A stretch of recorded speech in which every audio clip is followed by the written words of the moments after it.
Hi all, today I want to tell you a little bit about a little plugin I've been having a lot of fun with lately. It's called Scaper by a company called Sampleson, and it's basically an infinite soundscape generator.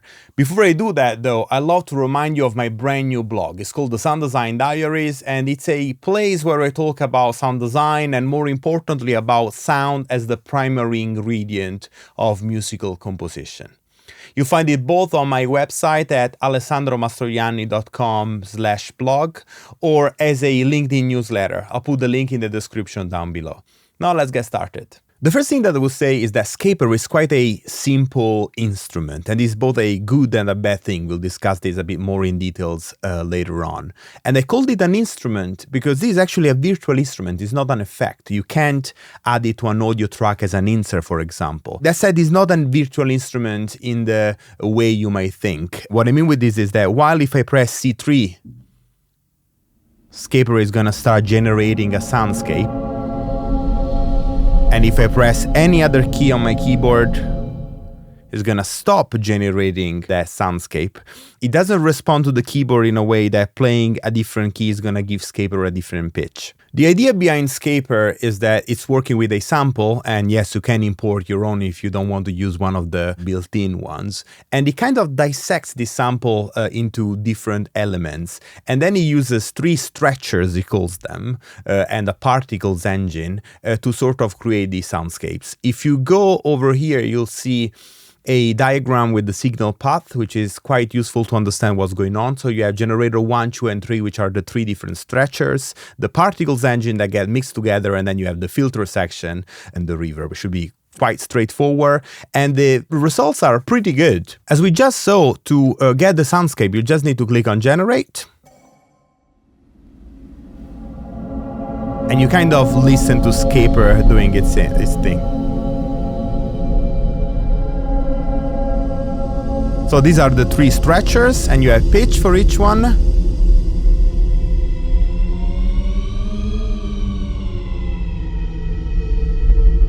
And speed.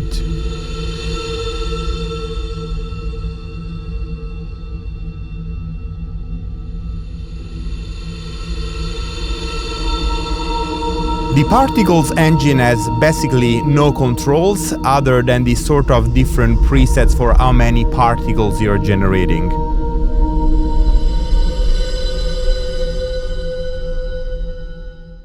I have tried reading the manual to understand what this particles engine actually does, and I must say that it is not clear to me. I suspect that it's some sort of granular engine which acts in the background without much controls over the envelope or the density other than these basic presets over here. It certainly does sound pretty cool. One thing that is important to bear in mind for organizational purposes is that every time that you press the generate button, you're going to get something completely different because of randomization that's happening under the hood in the plugin. So if you want to replicate exact results, you must be recording at all time, essentially. You have a preset browser over here. If you go on Factory Bank, you'll see the built-in presets. There are not very many of them. It's 20 if I remember well, but they do sound cool and they are a good demonstration of what Scaper can do. Let's try a couple.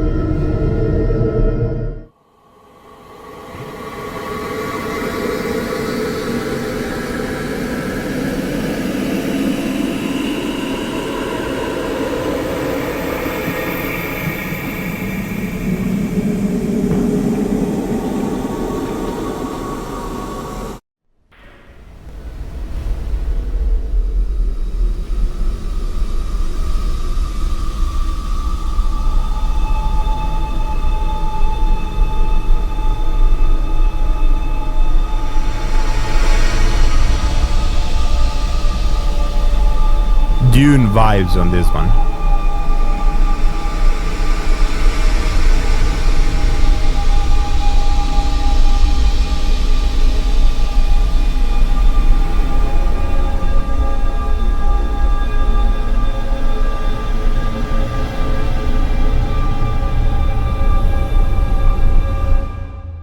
Very nice.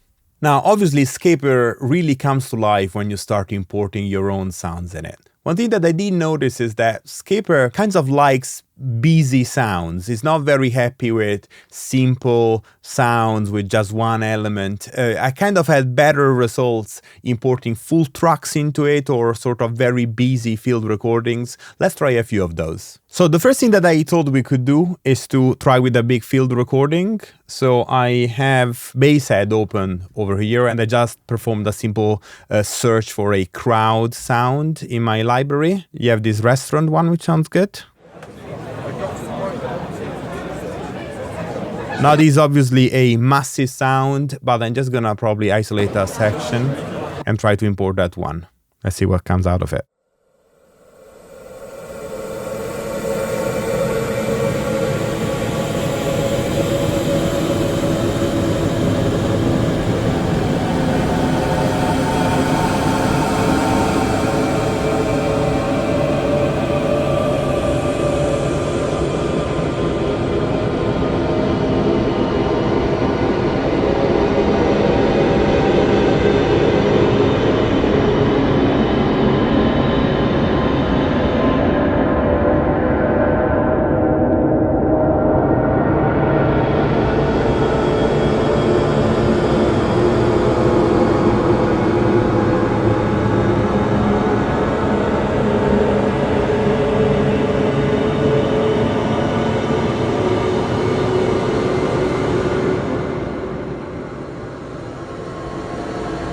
Let's try and isolate the particles so maybe we can understand what's going on there.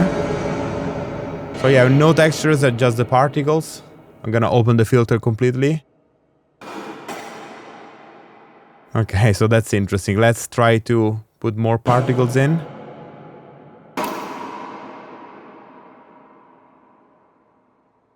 It sounds also like they're spread across the stereo field.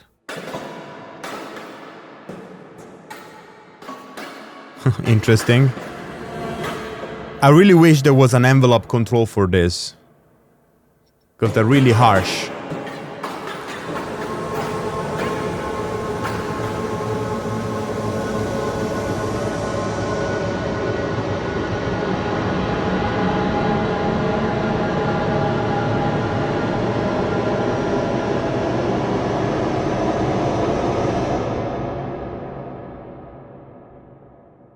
But yeah, it's certainly cool how you can really transform any recording into a big soundscape. Let's try with something a bit more musical. As I said, I kind of had more success importing full tracks into it, but I don't want to do that because then you'll have obviously all sorts of different pitches. And I want to think of something that is a bit more usable in the daily life of a composer and sound designer, so that maybe stays within a single pitch or within a single chord. So let's try and sort of write something very quickly. I'm gonna try and use a few Sonora cinematic instruments. So let me add a track with Kontakt 7. And let's start with panorama guitars. I feel that some of the impros might work very well with this. Let's see, let's use one of the presets. Impro soundscapes. Let's try with Fullerton 1954.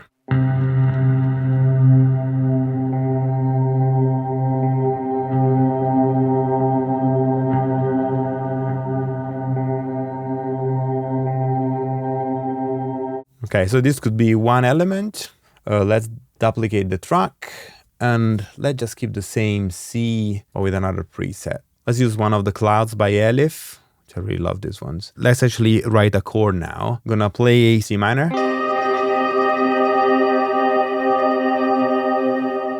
Sounds good. I'm gonna write the chord down so I don't need to re-record it.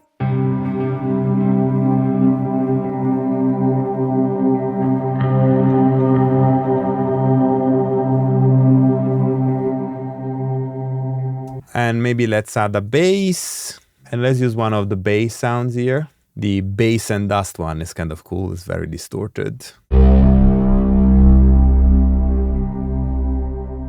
Let's maybe scatter a little bit.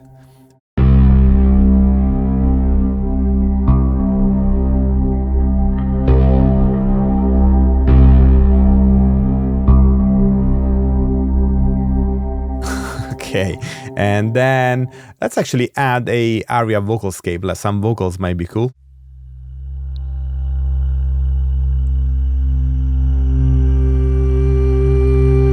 Yeah, this might work. I'm gonna play this in.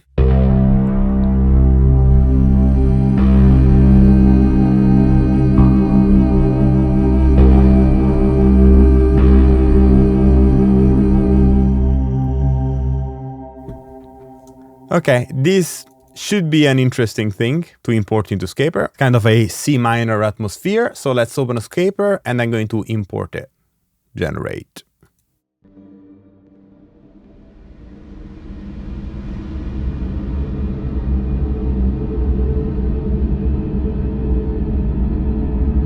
Okay, now let's see if I can manage to get something interesting with the pitch that we can still use. So if you shift click on pitch, you can type in specific values, so 0 semitones for this stretcher. Then I'm gonna go -12 and I don't know, +12 or +7, so that's a fifth. I'm gonna play around with the speed.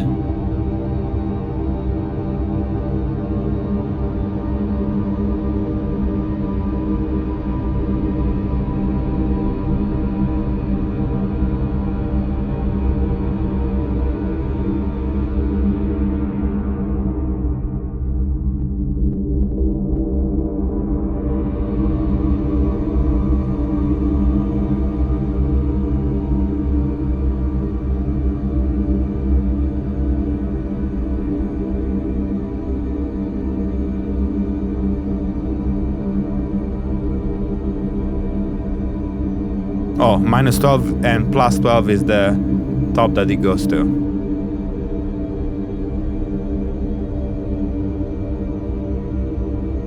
Sounds pretty cool. It's definitely something that I can imagine rendering out and putting into a sampler so that I can then play with the different pitches and have like different drones that I can use in my own compositions. In fact, let's try and do exactly that while we talk about how to record Scaper's output. So obviously to record Scaper's output, you can either write down a MIDI region and using C3 to start generating the soundscape and then pressing another key to stop it, or you can arm a audio track. But I have a better method to do this. My favorite solution is to use a little plugin that I use a lot, and it's called Rolling Sampler. It's great, everybody should use this. And basically what Rolling Sampler does is to constantly record the output of the track that you armed. So I can right click on it and set a duration for the buffer. I like to use maybe a couple of minutes, and then I can start generating this.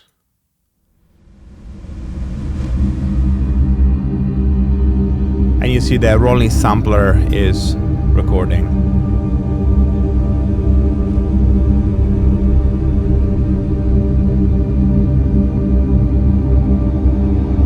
So now I have this output, I can stop generate, and I can select this area and I can just drag and drop the audio output on my track. It's absolutely genius, it's simple but extremely helpful. Now, note that for the output that I just recorded, I had the reverb completely disabled. In this way, we have a bit more flexibility if we want to import it in something like Kontakt. Let's do exactly that. And I'm just going to drag and drop the track in, and I'm going to go under the hood in Kontakt, and I'm going to open the mapping editor. I'm going to set up the pitch as a C2, actually. And then I'm gonna go a whole octave down and maybe a fifth up.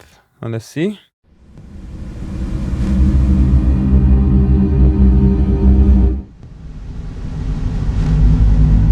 Okay, I have this playable sample, which is pretty cool. One thing that I want to do is that I want to move the start of the sample around here so that I can get rid of all that long attack. Now, obviously, I have a bit of a click, so I can sort out the envelope here, and I'm also going to add a bit of a longer release.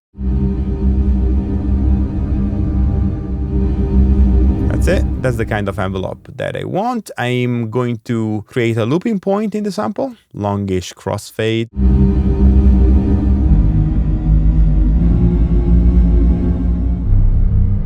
And we have this pretty cool playable sample. We can play a little bit with maybe adding some delay. Let's use replicate delay. I'm gonna add a bit of low cut so I can get rid of some of the mud.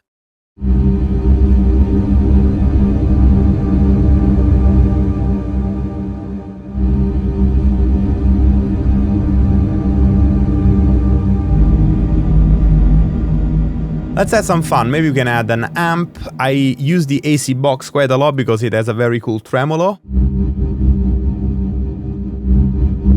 Less tremolo depth, just a tiny bit of movement.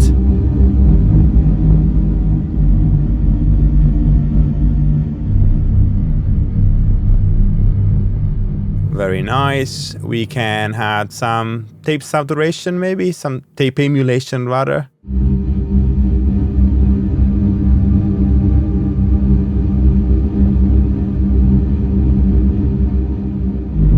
That's a very cool character.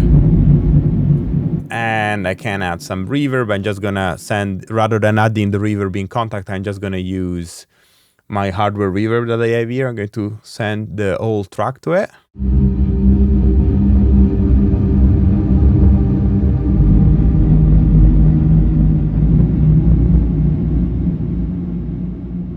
Match maybe, and I can add a low pass to the reverb track maybe. Something like that should work.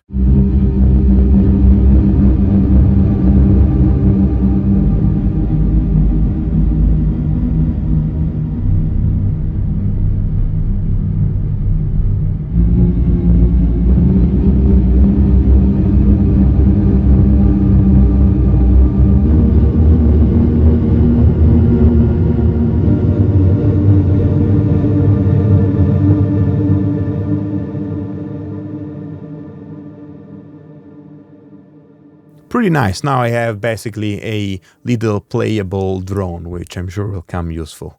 I do love the simplicity of this plugin. It's really hard to get a bad sound out of it, and that's a very cool thing, of course. It doesn't have lots of controls, but enough to let you be creative with your sound. That said, I have felt some frustration from the lack of more granular controls while using this. Things like the fact that the resonance of the filter is fixed and can be changed is quite annoying, to be honest, and the fact that you have no control whatsoever over the particles envelope is quite limiting. I also think a degree of control over panning and the stereo field would have been a welcome feature. I've read online quite a few negative comments about this plugin that essentially describe it as post-stretch with fewer controls and not free. I actually very much disagree with this, even if I do understand the comparison. First of all, as a regular user of post-stretch myself, I think that there is a lot of value in a simpler, easier to use workflow that brings interesting results more quickly. And on top of that, while post-stretch has a lot more features, the combination of the particle engine with the stretcher seems to be unique to Scaper. And finally, at $29 intro price, I do think it's pretty much a no-brainer. Thank you so much for watching. I really hope you enjoyed this, and I'll see you next time.